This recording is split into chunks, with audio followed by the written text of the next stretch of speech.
Este capítulo y el siguiente exploran lecciones básicas sobre los principios de interpretación. ¿Cómo interpretamos la Biblia?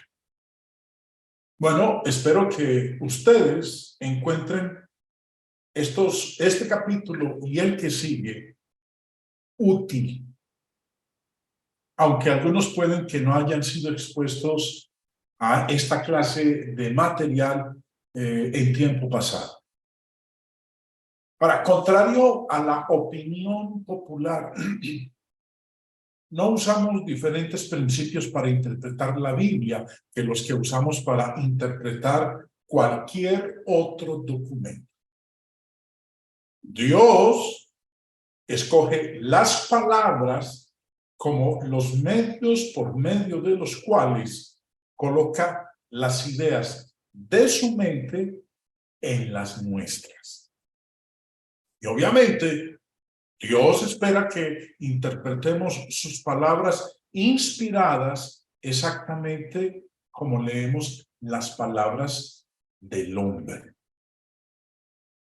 No usamos reglas especiales para interpretar el periódico, un libro de medicina, un libro de matemática o cualquier otro libro.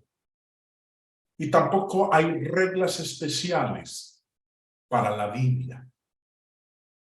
Si alguien hace un comentario o nos envía una carta personal, entender lo que dijo está basado en las mismas reglas de sentido común que usamos para interpretar la Biblia. Demos entonces, hermanos, inicio a esta lección, a esta primera parte, principios de interpretación. Y el primero que quiero que consideremos es valorar el amor de la verdad.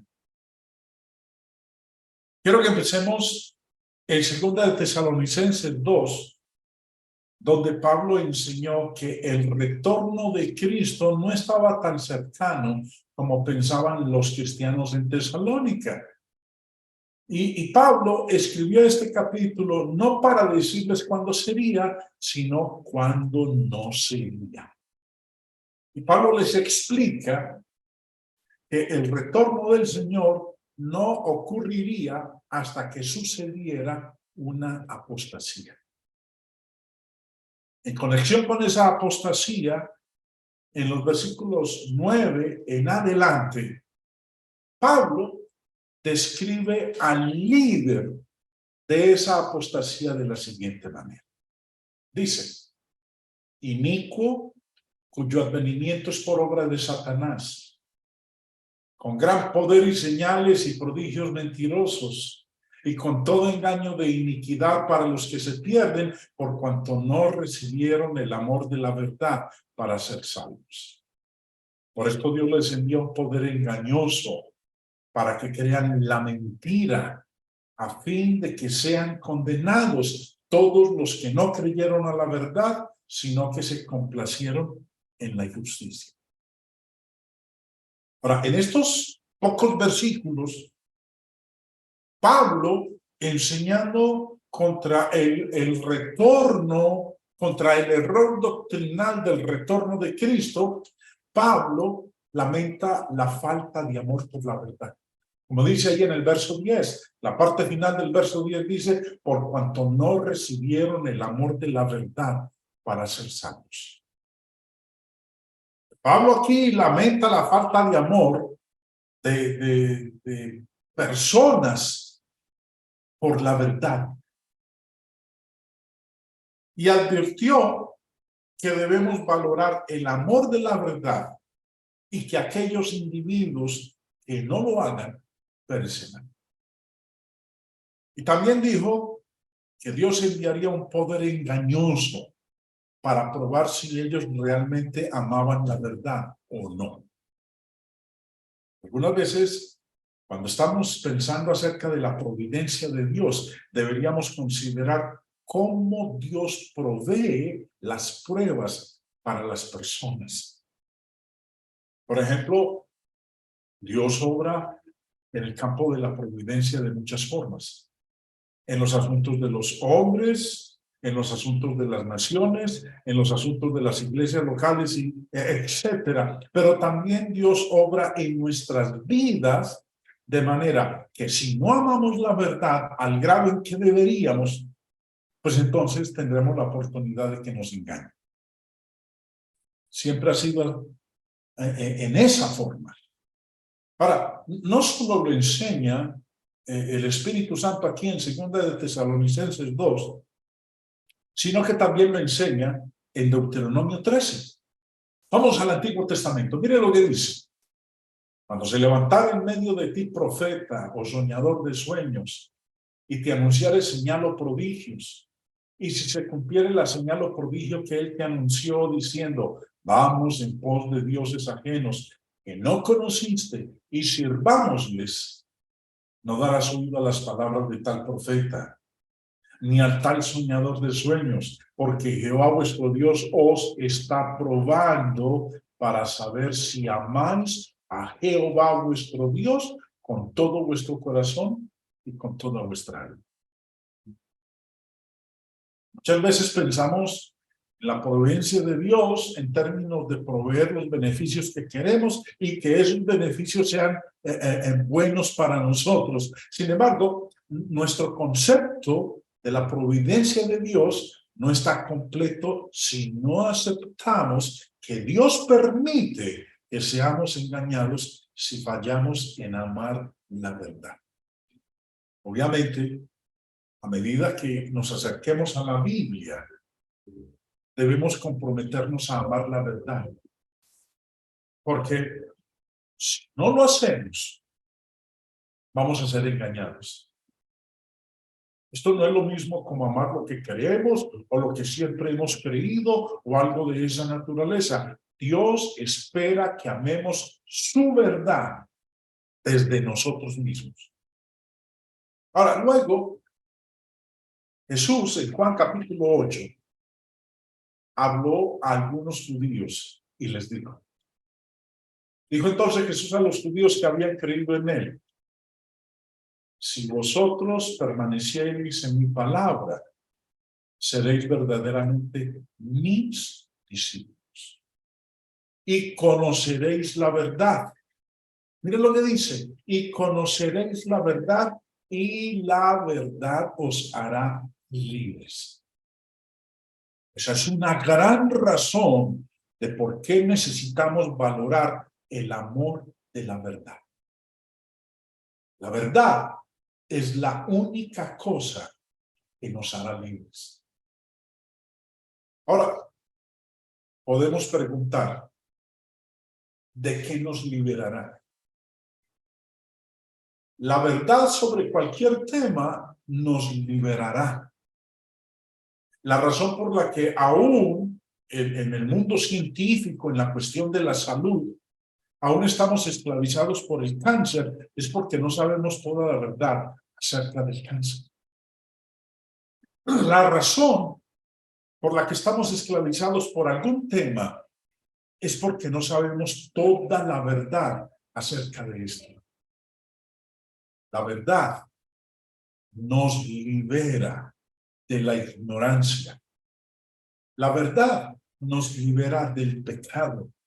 La verdad nos libera de la enseñanza falsa.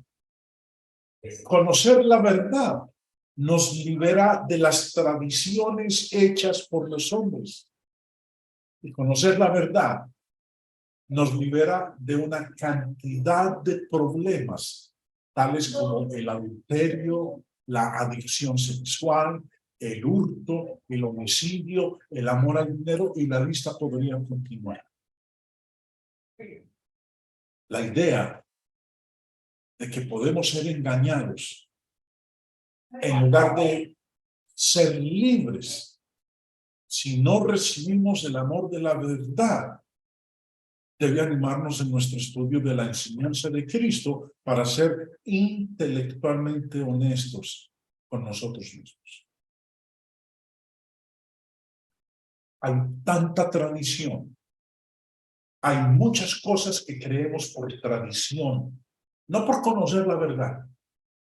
Y si queremos liberarnos de la tradición, el remedio, la solución, el Señor ya la ha presentado, y es conocer la verdad. Primer principio de interpretación: valorar el amor de la verdad. Segundo principio de interpretación: actuar con los motivos correctos.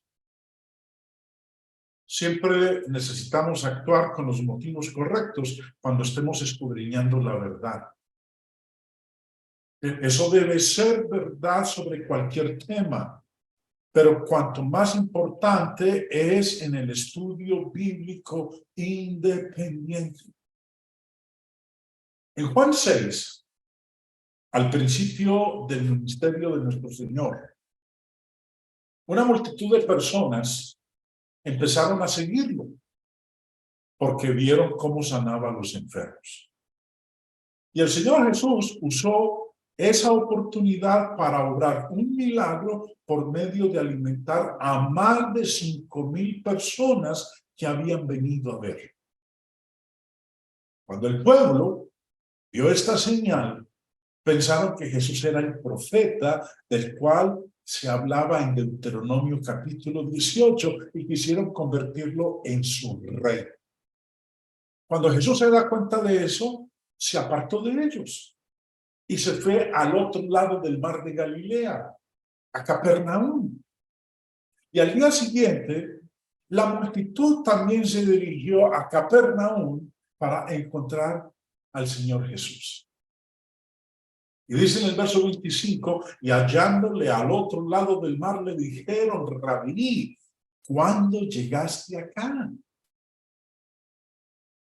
En otras palabras, ¿cómo te marchaste sin nosotros darnos cuenta? Y Jesús les contesta y dice: de cierto os digo, que me buscáis, no porque habéis visto las señales, sino porque comisteis el pan y os saciasteis. Miren lo que Jesús les dice: ustedes me buscan, no porque habéis visto las señales, sino porque yo los he alimentado, les he dado alimento físico, he saciado su hambre física. Y luego, en los versos del 27 en adelante, Jesús predica un sermón poderosísimo a estas personas acerca de los motivos incorrectos de ellos para seguirlo. Entonces los reta a no buscar el pan con que los había alimentado, sino a trabajar por el pan de vida, el pan espiritual que él les ofrecía. Verso 41, después de que el Señor les dice eso, les da ese tremendo sermón, entonces murmuran. Y dice el verso 41, murmuraban entonces de él los judíos, porque había dicho: yo soy el pan que descendió del cielo. Cuando el pueblo murmura acerca de la enseñanza de Jesús, él los reprende por su mala actitud, diciéndole: ustedes realmente no están interesados en mi enseñanza. No es por eso que ustedes me están siguiendo. Ustedes están interesados principalmente en que yo les continúe dando el pan físico. Ahora, aunque Jesús obró milagros de sanidad y alimentó a más de 5,000 y enseñó acerca del pan de vida, muchas de las personas rechazaron esta gran oportunidad para aprender acerca de Dios. Y en el verso 66 leemos: desde entonces, muchos de sus discípulos volvieron atrás y ya no andaban con él. Ahora, esto que ocurrió aquí con el Señor, después de que el Señor les dice: mire, ustedes me buscan por la razón equivocada. Ustedes no me están buscando por el bienestar espiritual, sino por un bienestar físico.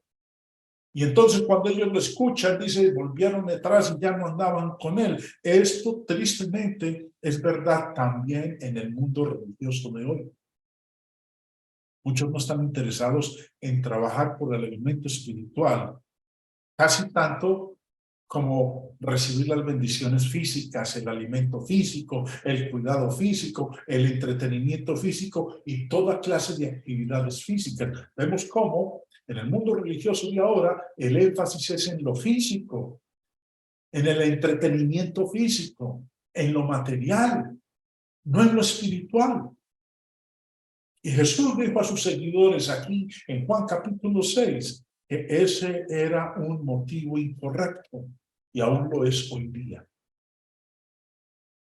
Siempre debemos actuar con los motivos correctos y escudriñar la verdad sobre todos los temas bíblicos.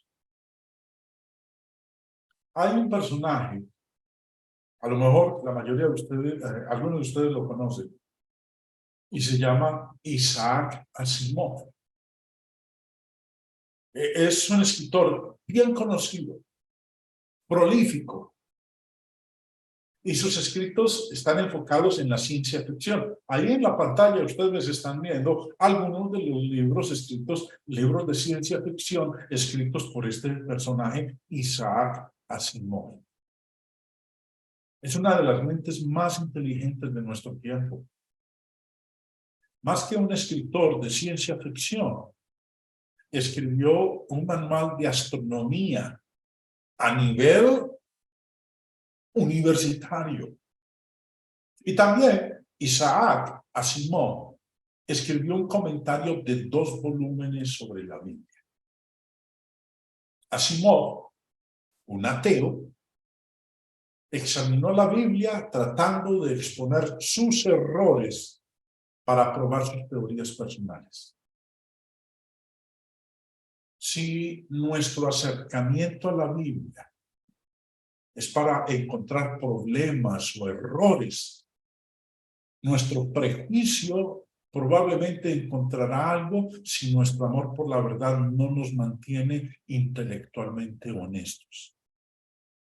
Bueno, ustedes recordarán que en el periodo de la pandemia, este servidor en la plataforma de las 5 de la tarde de la Iglesia de Cristo en Villa María, estuvimos teniendo esta serie de lecciones sobre los aparentes errores y supuestas contradicciones de la Biblia. Ese material está disponible en el canal en YouTube. Si usted no tuvo la oportunidad de estar en esas lecciones, pues le invito para que visite el canal del Ancla del Evangelio en YouTube, donde están esta serie de lecciones. Ahora, y vuelvo y repito lo que dije hace un momento, si nosotros nos acercamos a la Biblia con el propósito de encontrar errores o contradicciones en ella, entonces nuestro prejuicio probablemente encontrará algo si nuestro amor por la verdad no nos mantiene intelectualmente honestos. El otro lado de este motivo inadecuado para el estudio de la Biblia es totalmente incorrecto. Si estudiamos la Biblia con el motivo de probar lo que siempre hemos creído, ese prejuicio también nos impedirá que conozcamos la verdad. Finalmente, hay un tiempo para decir, esta es la verdad y esto es lo que creo y defiendo, pero eso no es estudio bíblico, eso es debatir. Estudio bíblico es encontrar lo que es la verdad de Dios, no probar lo que ya creemos o queremos creer. En el caso que estábamos leyendo ahorita en Juan 6, las personas que siguieron a Jesús sabían lo que querían creer y estaban decididos que aún el Hijo de Dios no podía cambiar sus mentes. Entonces, segundo principio de interpretación, actuar con los motivos correctos. Tercer principio de interpretación, usar bien la palabra de verdad. Este pasaje de 2 de Timoteo 2:15 es uno de mis favoritos, en donde Pablo le dijo a Timoteo, a ese joven predicador, lo siguiente: procura con diligencia, presentarte a Dios aprobado, como obrero que no tiene de qué avergonzarse. Y preste atención a lo que dice al final, que maneja con precisión la palabra de verdad. ¿Cómo puede uno usar bien o manejar con precisión la palabra de verdad? Bueno, lo hacemos en la misma forma que manejamos la página deportiva. Aunque no hay reglas de interpretación específicas del periódico, necesitamos manejarlo con precisión. Cualquier manual de cualquier producto, sea de un televisor o el manual del celular, necesitamos manejarlo con precisión para saber cómo es que funciona o el celular o la lavadora o el televisor o la licuadora. Por ejemplo, sabemos que la Biblia contiene varios pactos.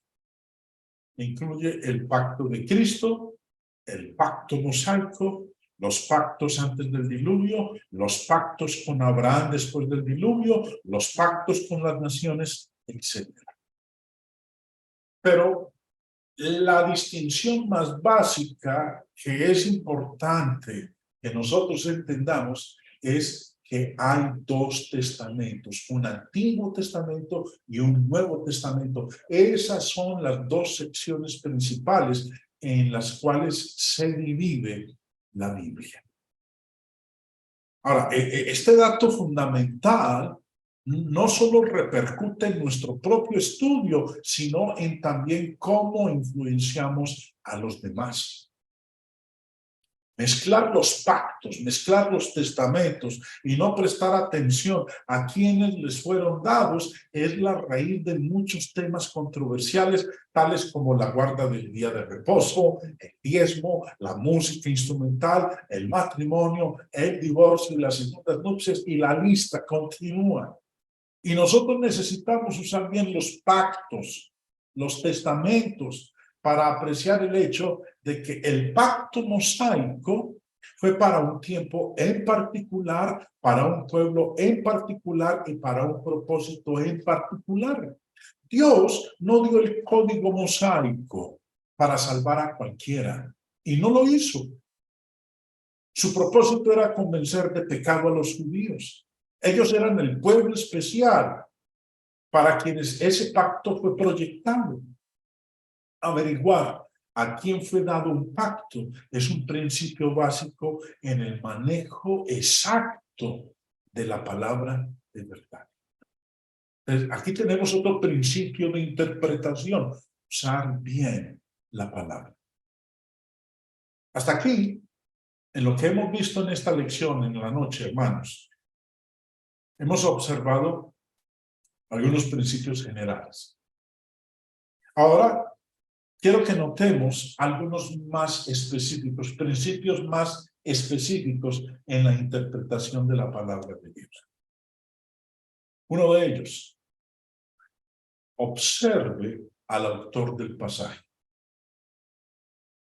Cuando estamos interpretando la Biblia o algo más, un libro o una carta, queremos saber ciertas cosas tal como quién la escribió. Ahora, eso repercutirá en la forma como interpretamos esa carta.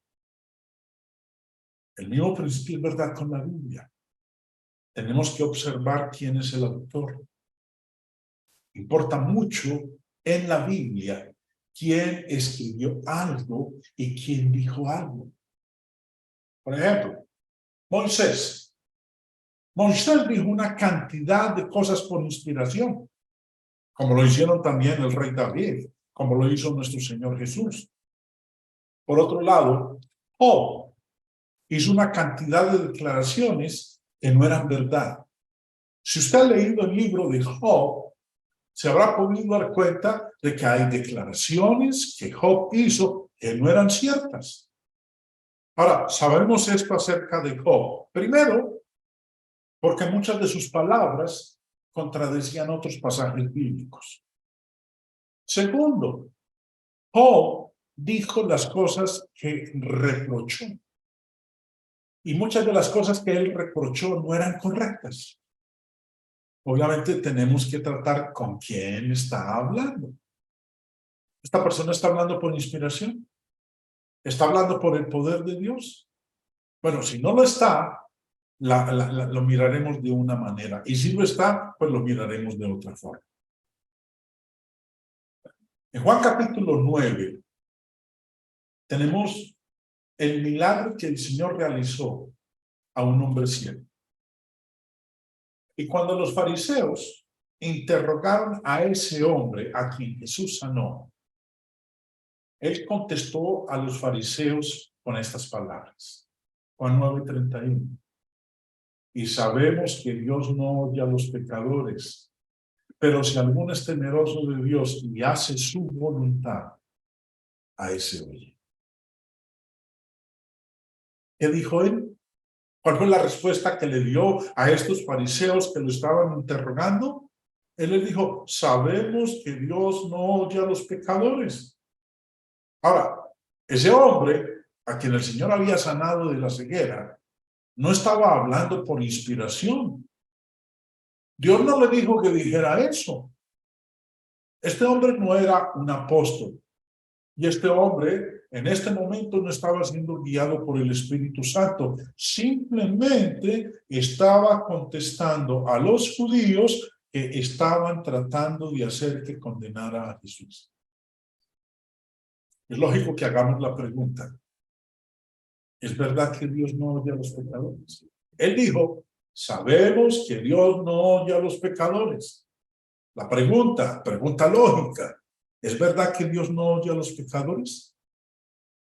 Algunas veces las personas que hablan sin inspiración dicen cosas que son correctas. Solo porque no esté hablando por inspiración no significa que está equivocado. De manera que su declaración era correcta. Bueno, eso depende de la forma en que la miremos. Si de ninguna manera Dios oye a los pecadores, ¿quién los oye? ¿O quién lo oye? Todos pecamos. El Señor mismo lo enseñó en su palabra. Ninguno de nosotros puede negar que no peca. La Biblia dice, por cuanto todos pecamos y estamos destituidos de la gloria de Dios. Todos pecamos y todos hemos caído de la gloria de Dios. Por eso, si el pecador nunca es escuchado por Dios, Dios no oye a nadie. La verdad es que Dios oye a los pecadores. Dios oye a cierta clase de pecadores. Dios oye a los pecadores arrepentidos que están andando en la luz. Dios no oye a los pecadores rebeldes. Dios no oye a los pecadores no arrepentidos. Tanto el Antiguo como el Nuevo Testamento enseñan ambas cosas. El hecho de que este hombre, este ciego a quien el Señor sanó, dijo que Dios no oye a los pecadores, no significa necesariamente que eso sea verdad. Y no significa necesariamente que sea verdad en todas las circunstancias. Nosotros tenemos que observar quién es el autor de la frase o del pasaje. Y también tenemos que observar si ese hombre que habla en ese pasaje en particular está hablando por inspiración o no. En el Salmo 10 encontramos nosotros cantidades de ejemplos como este sobre las cosas que dice el impío. David dijo, Salmo 10:4, el impío en la altivez de su rostro no busca a Dios. Todo su pensamiento es, no hay Dios. El impío del cual está hablando aquí David en el Salmo 10. El impío no está hablando por inspiración. y dijo algo que no es verdad. ¿Qué dijo él? No hay Dios. Dios no existe. Eso fue lo que dijo el impío. Pero eso no quiere decir que eso sea verdad, porque este impío no habló por inspiración. Muchas declaraciones en la Biblia no son verdad. Y una de las formas para reconocerlas es por medio de observar, por medio de prestar atención quién es el autor de esa frase. La Biblia cita una cantidad de personas impías, pero aún personas buenas hacen declaraciones falsas. Por ejemplo, volviendo al caso de Job, la mayoría de las declaraciones que los 3 amigos de Job le hicieron no eran verdad. Bueno, para eso tenemos que leer el libro de Job. Yo no voy a hacer aquí la lista de ellas, pero sí les estoy dando la información respecto a ello. De igual manera, muchas de las declaraciones de Job como respuestas no eran ciertas. Por eso es absolutamente necesario mirar quién es el autor de alguna declaración y si esa persona está hablando por inspiración. Entonces, principio de interpretación a tener en cuenta: observar al autor del pasaje. Después de establecer quién es el autor del pasaje, necesitamos notar a quién está dirigida la declaración. ¿A quién le está hablando el autor? Por ejemplo, en 1 Timoteo 5:23, Pablo le dijo al joven predicador Timoteo lo siguiente: ya no bebas agua, sino usa de un poco de vino por causa de tu estómago y de tus frecuentes enfermedades. Yo he escuchado este pasaje usado en muchas formas diferentes. En un programa de televisión se presentó una escena donde un tipo entra en un bar y ordena una bebida. Luego cambia de parecer y pide un vaso con agua. Y el cantinero le dice: no, aún la Biblia le dice que debe tomar un poco de vino por causa de su estómago. Y el cantinero estaba haciendo referencia a lo que Pablo le dijo a Timoteo. La pregunta: ese cantinero que le dijo a ese cliente esa frase, esas palabras, ¿estaba usando el pasaje de 1 Timoteo 5 correctamente? El pasaje de 1 Timoteo 5 justifica la bebida alcohólica en lugar del agua. Pablo le dijo a Timoteo: ¿necesitas tomar un poco de vino para propósitos sociales, para entretenimiento? No.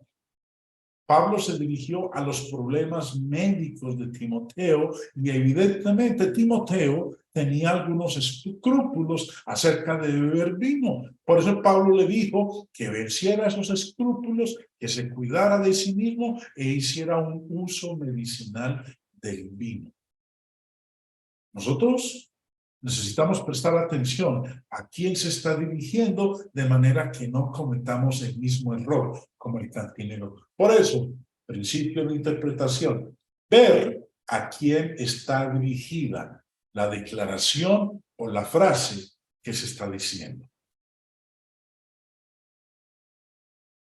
Un ejemplo más sobre este punto de ver a quién está dirigido.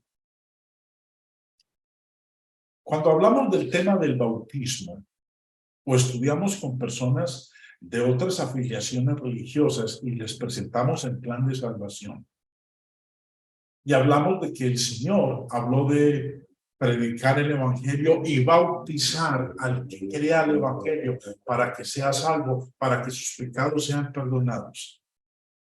Algunos que no están de acuerdo con el bautismo, no aceptan el bautismo como requisito para poder ser salvo, para que sus pecados sean perdonados, citan el caso del ladrón en la cruz. Recuerden que el ladrón en la cruz, uno de los ladrones en la cruz se arrepintió y le dijo al Señor: acuérdate de mí cuando vengas en tu reino. Y el Señor le respondió y le dijo: de cierto te digo que hoy estarás conmigo en el paraíso. Y algunos usan el caso del ladrón en la cruz para decir: mire, este hombre fue salvo de su vida pasada, este hombre fue salvo de sus pecados, le fueron perdonados y no necesitó ser bautizado en agua para ello, como ustedes lo dicen. Bueno, sí, el ladrón en la cruz no fue bautizado. El ladrón en la cruz no se convirtió en cristiano. Él era un judío, vivía bajo el Antiguo Testamento. Él no vivió bajo el Nuevo Testamento. El bautismo en agua es un mandamiento dado en el Nuevo Testamento, no en el Antiguo Testamento. Jesús restauró a este ladrón en la cruz, a este judío, lo restauró con Dios a través de Moisés, a través del Antiguo Testamento, no a través del Nuevo Testamento. Este hombre murió no siendo cristiano, murió siendo judío. No necesitaba ser uno a medida que moría en comunión con Jesucristo. Si prestamos atención a quién se dirige cierta enseñanza, cristianos o judíos, evitaremos una cantidad de equívocos de la Biblia. Una aplicación importante de este principio de interpretación ocurre en los evangelios. Aunque los evangelios se encuentran en lo que llamamos el Nuevo Testamento, una consideración cuidadosa de quién está hablando, sea pues el Señor Jesús, y a quién está hablando, o sea pues a los judíos, lleva a la conclusión de que la gran mayoría de las enseñanzas en los evangelios son para los judíos, recalcando la ley mosaica a los judíos. Consiguiente, el sermón del monte son claramente enseñanzas judías y no son parte en absoluto de la enseñanza de Cristo a los cristianos. Por no prestar atención a quién se dirigió, fácilmente podemos aplicar mal mucha de la enseñanza de Jesús y omitir el impacto de su mensaje a los judíos para que se arrepintieran y volvieran a Dios. Entonces, principio de interpretación: ver a quién está dirigida la enseñanza. Sigamos. Otro principio de interpretación: establecer de quién habla el texto. Para esta regla se parece mucho a la anterior, pero no es la misma. ¿De quién habla el pasaje? Eso marca una gran diferencia. Y aquí están algunos ejemplos. Suponga que estamos leyendo en la Biblia y vemos que Jesús se encontró con la mujer samaritana en el pozo. ¿Qué significa eso? ¿Qué es una samaritana? ¿Cuáles son sus antecedentes? ¿De dónde vino ella? Ser capaz de contestar estas preguntas nos ayuda a entender mucho de lo que Jesús dijo en ese contexto. Necesitamos establecer de quién habla el pasaje. Otro principio de interpretación: determinar la intención del pasaje. No siempre podemos hacerlo. Pero si es posible, debemos encontrar el propósito de un pasaje bajo consideración. ¿Por qué dice lo que dice? Un ejemplo claro es este, 1 Timoteo 3:5. ¿Por qué los ancianos deberían tener hijos que estén en sujeción con toda honestidad? Pablo dijo en 1 Timoteo 3:5, pues el que no sabe gobernar su propia casa, ¿cómo cuidará de la iglesia de Dios? Ahora, en este caso, el propósito, la intención del pasaje nos lo dice claramente, para demostrar que un hombre debe saber cómo manejar su propia casa. Si le falta esta habilidad, no va a saber cómo dirigir al pueblo de Dios que está en la familia de Dios. Entonces, principio de interpretación, determinar la intención, el propósito del pasaje. Siguiente principio de interpretación, considerar la razón para el pasaje. Siguiente principio, considerar la razón, da a nosotros la respuesta de por qué se escribió. Por ejemplo, algunos versículos en las cartas del apóstol Juan. Dice algo como esto, 1 Juan 4:2. En esto conocer el Espíritu de Dios. Todo espíritu que confiesa que Jesucristo ha venido en carne es de Dios.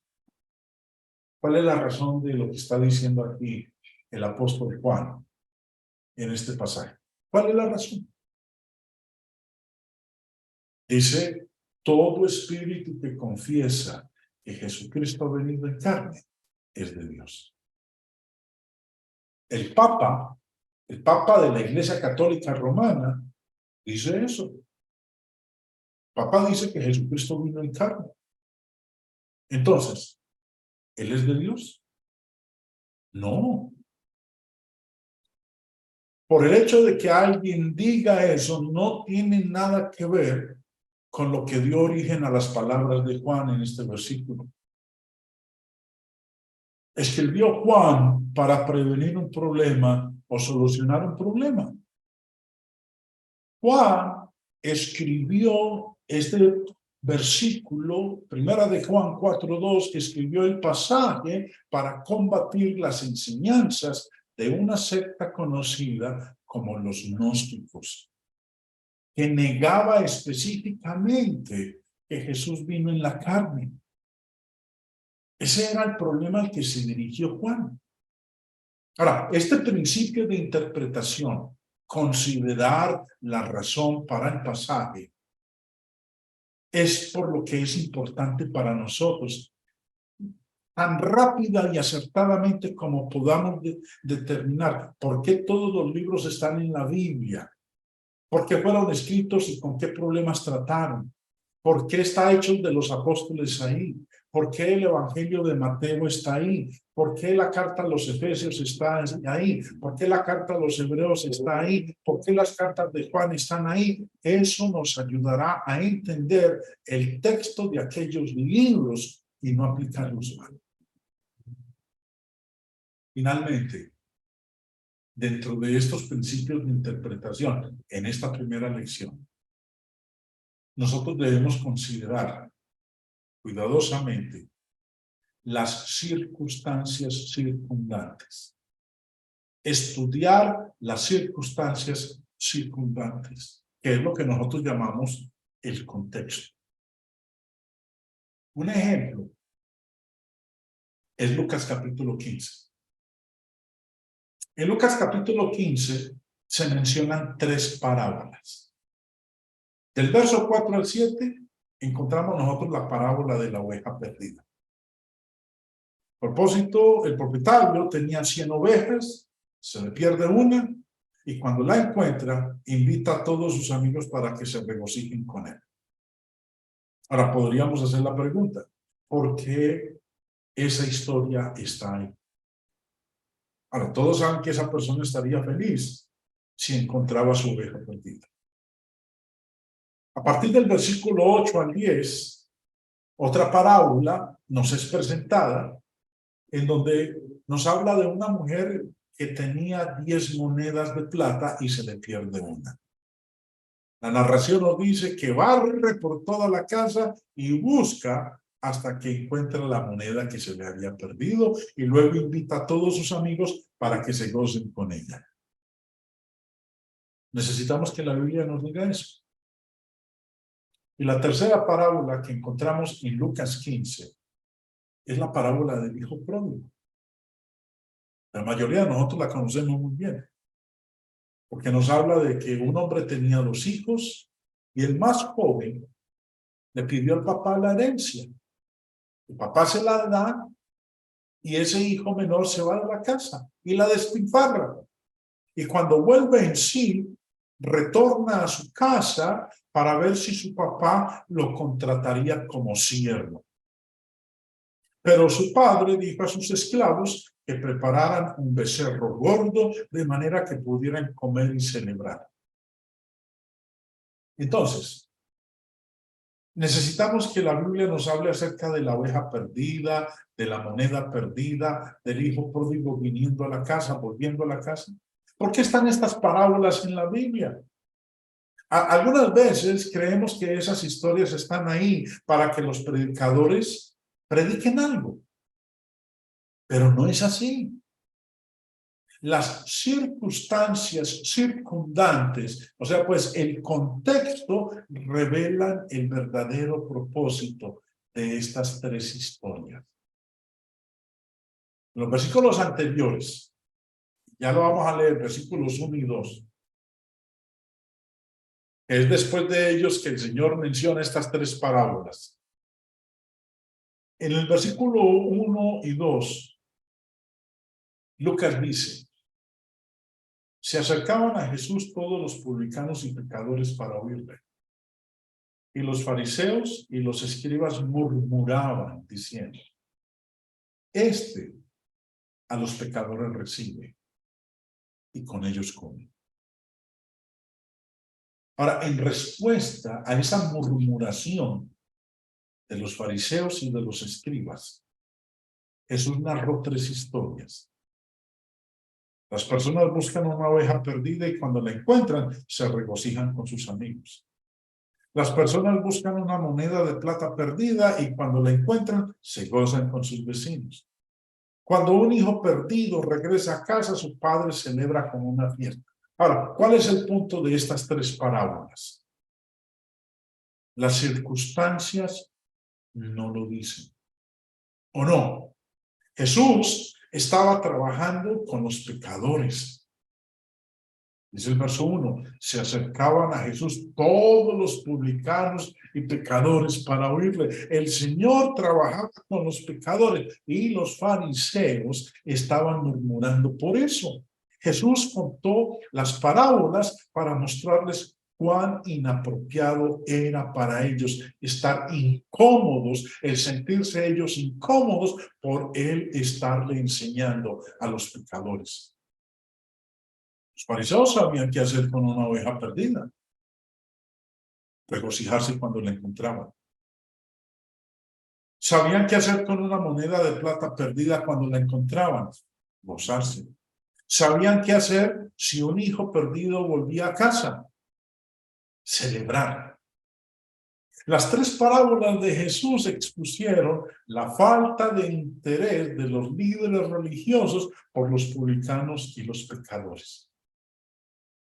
Las circunstancias, o diciéndolo de otra manera, el contexto, demuestran que estas 3 narraciones, estas 3 historias, no están ahí para que los predicadores hablen acerca de ellas. Jesús reveló cuán inapropiado era para los judíos incomodarse de que él estuviera recibiendo y comiendo con los pecadores. El estudio de las circunstancias circundantes puede cambiar completamente nuestra percepción de la enseñanza bíblica. Hemos examinado hasta aquí algunas reglas básicas de principios de interpretación. ¿Quién está hablando? ¿A quién le está hablando? ¿De quién está hablando? ¿Por qué está diciendo eso? ¿Cuáles son las circunstancias? En cualquier momento que no sepamos estas respuestas, somos susceptibles a casi cualquier interpretación que se desarrolle cuando se toma el versículo fuera de contexto. Por eso la necesidad de usar el contexto, las circunstancias circundantes. ¿Qué? ¿Quién? ¿Cómo? ¿Cuándo? ¿Dónde? ¿Por qué?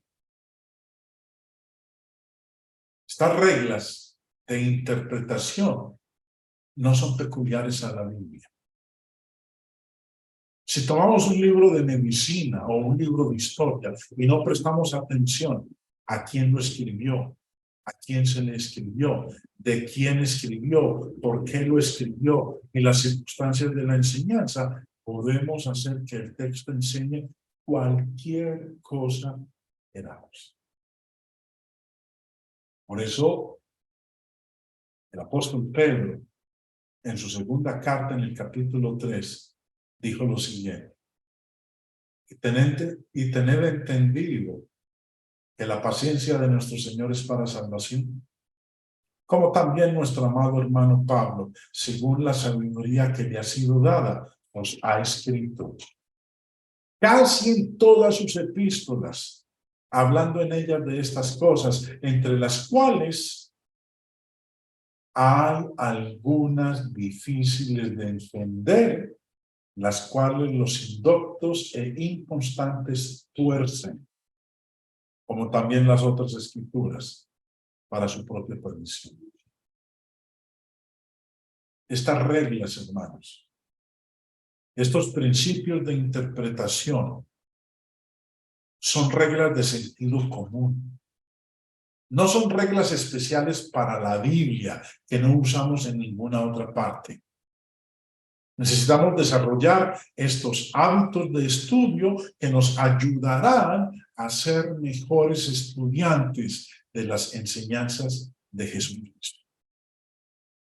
La próxima lección, el día de mañana, si Dios lo permite, vamos a continuar esta discusión sobre algunos principios básicos de interpretación.